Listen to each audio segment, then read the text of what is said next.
युवराज, पुतळाबाईंनी शब्दाचाच हात करून जसा त्यांच्या खांद्यावर अलगद ठेवला. पुरुषांना असं आपणालाच तोडून बोलायची मोकळीक तरी असते, आम्हा बायकांना तीही नसते. तुम्ही युवराज आहात, तुम्हीच काळीज टाकून स्वतःला कोंडून घेऊ लागलात तर बाई म्हणून जन्मानंच कोंडलेल्या सुनबाईंनी काय करावं? बाब लागून राहिली आहे ही त्यांच्या मनास. दादा महाराज एवढा वेळ ऐकत असलेले रामराजे संभाजीराजांच्या हाताला झोल देत काही बोलायला गेले. ते येसूबाईंच्या बद्दल काही बोलणार या कल्पनेने त्यांना दाद देत संभाजीराजे प्रेमाने म्हणाले, काय बाळ महाराज, तुम्ही महाराज साहेबांना तेवढं विष दिलंत? आल्यापासून आम्हास मात्र एकदाही नाही दिलंत. आम्ही आबासाहेबांची वाट बघतो आहोत. तुम्ही नाही दिलंत तरी ते नक्कीच देतील आम्हाला विष. हे ऐकताना संभाजीराजांची कानपाळी रसरसून सुन्न झाली. राजारामांच्या हातातला त्यांचा हात विचित्र थरथरला. पटकन त्यांना उचलून घेऊन त्यांच्या गालावर ओठ ठेवताना संभाजीराजांना त्यांचा चेहराही दिसेनासा झाला. त्या दोघांना तसे बघणे असह्य झालेल्या पुतळाबाई मंद जडशीळ पावलांनी दालनाच्या झरोक्याशी गेल्या. बाहेर दिसणाऱ्या हनुमानाच्या देवळाच्या घुमटीकडे बघत राहिल्या. हे सारे सावरायला आपले हात थिटे आहेत या जाणीवेने खिन्न झालेल्या पुतळाबाईंना महाराजांची आठवण झाली. हे बांधायला फक्त स्वारीच समर्थ आहे या एकाच आशेच्या धाग्याला धरून त्यांचे मन स्वतःची समजूत घालू बघायला लागले. डोळे घुमटीवर जखडले, मन राजांच्या मागाने भटकत राहिले. 7 महालातील पुतळाबाईच्या वाड्यातील बैठक दालनात येसूबाई उभ्या होत्या. त्यांच्यासमोर संभाजीराजांची स्वारी लगीने येरझार टाकीत होती. मध्येच थांबत होती. साऱ्या दालनभर दोघांनाही जाणवेल अशी शांतता दाटून पडली होती. कुणी बोलावे यासाठी जसा कौलच लागला होता. कानी पडणाऱ्या बाबींनी तुम्ही आमच्यासाठी शर्मिंदा असाल. संभाजीराजांनी स्वभावाप्रमाणे सरळ विषयाला हात घातला. चमकून येसूबाईंनी वर बघितले. आपल्या स्वारीच्या चर्येत पडलेला केवढा तरी फेर त्यांना जाणवला. मनाला खोलवर चटका चाटून गेला. आम्ही सारं ऐकून आहोत. अभिमान वाटतो अशा स्वारींच्या पायाची सेवा करण्याचा मान आम्हाला मिळाला याचा. येसूबाईचा आवाज बांधलेला, ठसठशीत झाला. मतलब गोंधळलेल्या संभाजीराजांचे हात पाठीशी झाले. निवाड्याच्या पेच प्रसंगीही स्वारीनं वहीम बोलण्यासाठी माँसाहेबांचं नाव ओठाबाहेर दरबारी सुटू दिलं नाही. आबासाहेबांच्या साताऱ्यावरच्या आजारपणात आलेला आरोप ऐकूनही बाळ महाराजांना स्वारीने तुसडेपणानं तोडून दिलं नाही. आता आम्हास कळून येत आहे. कुठंतरी दूरवर पहिल्यासारख्या येसूबाई थांबल्या. काय, अण्णाजीच्या घरच्या सुवासिनीनं लिंगाण्यावरून आपली कुडी का झोकून दिली असेल ते? का दिली असेल? त्या आठवणीने संभाजीराजांचा आवाज कातरला. तीनच काय प्रसंग आम्ही सुद्धा कुडी झोकून द्यावी असाच स्वारींचा स्वभाव आहे.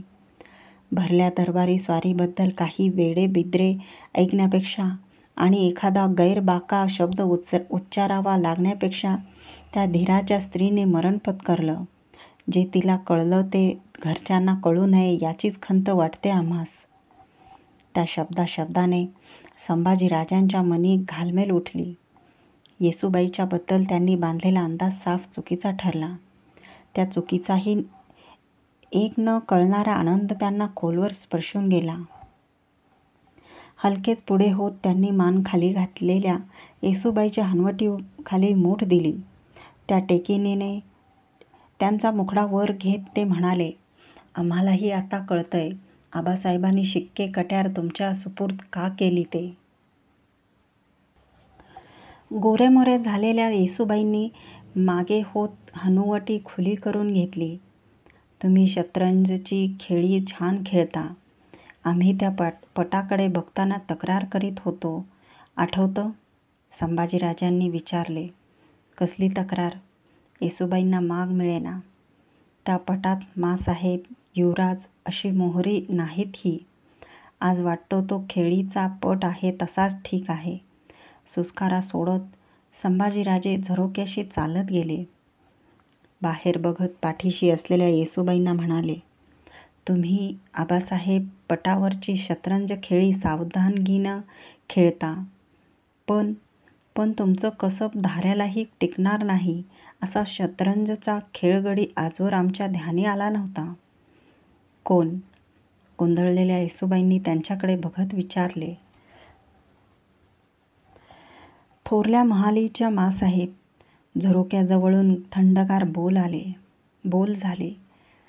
तुम्ही पटावरचा शतरंज खेळता त्या नात्याचा शतरंज खेळतात. एवढ्या खुबीनं चाल टाकतात की शह बसणाऱ्याचा जीवच घुसमटून जातो.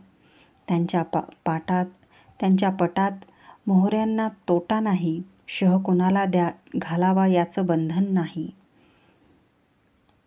त्यावर काय बोलावे तेच येसूबाईंना सुचेना. एवढ्यात संभाजीराजांचे कारभारी महादेव यमाजीची वर्दी घेऊन एक कुणबीन आत आली. युवराज पाठमोरे बघून तिने ती येसूबाईंच्या कानी घातली.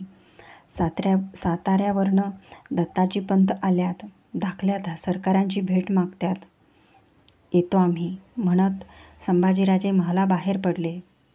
महाराजांच्या वाड्याच्या दर्शनी सदरेवर मंत्री दत्ताजी पंत युवराजांची वाट बघत खोळंबून होते. संभाजीराजांना येताना बघून दत्ताजी पंतांनी त्यांना मुजरा घातला. दत्ताजी पंत, तब्येत कशी आहे महाराज साहेबांची? संभाजीराजांनी त्यांचा मुजरा घेताच विचारले. जी, व्यंकटेश कृपेने महाराज खुशाल आहेत. नुकताच पालीला जाऊन त्यांनी पाटीलकीच्या एका कथल्याचा मजहर दिला. आम्ही संगती होतो. आता सरकार स्वारी साताऱ्यावर आहे. कर्नाटक प्रांतातून आलेल्या रघुनाथ पंत हनुमंत्यांशी कसल्या तरी मोठ्या मनसुब्यानं स्वामींची खलबतं चालू आहेत. ते ऐकताना संभाजीराजांची चर्या समाधानाने उजळून निघाली. युवराज, आपल्यासाठी स्वामींनी खास खलिता देऊन आम्हास धाडला आहे. आपल्याच हाती तो जातीने देण्याची आम्हास ताकीद आहे. दत्ताजी पंतांनी कमरेच्या शेल्यात खोवलेली थैली काढून झुकते होत ती युवराजांच्या हाती दिली. थैली घेऊन कपाळाला लावून संभाजीराजांनी फासबंद उकलला. आतली पत्रवळी बाहेर काढून उलगडती धरली. वळीतील शब्दांबरोबर संभाजीराजांची मुद्रा सोनथाळ्यासारखी झळझळत चालली. श्रींचे आशीर्वादे करून आम्ही सर्व रूपे सुखरूप आहोत. खलिता देऊन दत्ताजी पंत खास हेतानं पाठविले असत. त्यास दिमतीस घेऊन तुम्ही खास फौजबंदीने विजापुरी मुलखावर मिरज अथणी तर्फेने घुसवून चालविणे, जोखीम न घेता वरच्या टापांनी मुलूखमारीचा बेत ठेवणे. विजापूर दरबारी चाललेल्या वजीर खवास खान आणि सरदार बहलोल खान यांच्या बेदिलीचा फायदा उठवायचा बेत महाराजांनी आखला होता. ही मोहीम त्यांनी संभाजीराजांना जोडून दिली होती. दत्ताजी पंत, आजचा दिवस तुम्ही विश्रांती घ्या. आम्हाला निघणे आहे मिरजेच्या रोखाने. बाकीचे सारेच युवराज विसरून गेले. जी, स्वामींनी ती कल्पना दिली आहे आम्हाला. आम्ही पाचाडात उतरून बांधणी करावी म्हणतो. येताना साताराहून थोडी शिबंदी आम्ही आणली आहे. ठीक आहे. आमच्या पंक्तीला थाळ्याला असा आज. तुमच्या संगतीनंच गड उतरू आम्ही. मुजरा देऊन दत्ताजींनी सदर सोडली. संभाजीराजांच्या मुठीत पत्रवळी होती. मनात विचार होते मोहिमेचे. पाचाडच्या वेशीवर 10,000 शिलेबंद धारकऱ्यांची फौज खडी ठाकली. तिच्या आघाडीला जिनवंत घोड्यांवर मांड जमवलेले संभाजीराजे, दत्ताजी पंत, रूपाजी भोसले, कोंडाजी फर्जंद असा खासा मर्दानी सिद्ध झाला. चौघडे झडले.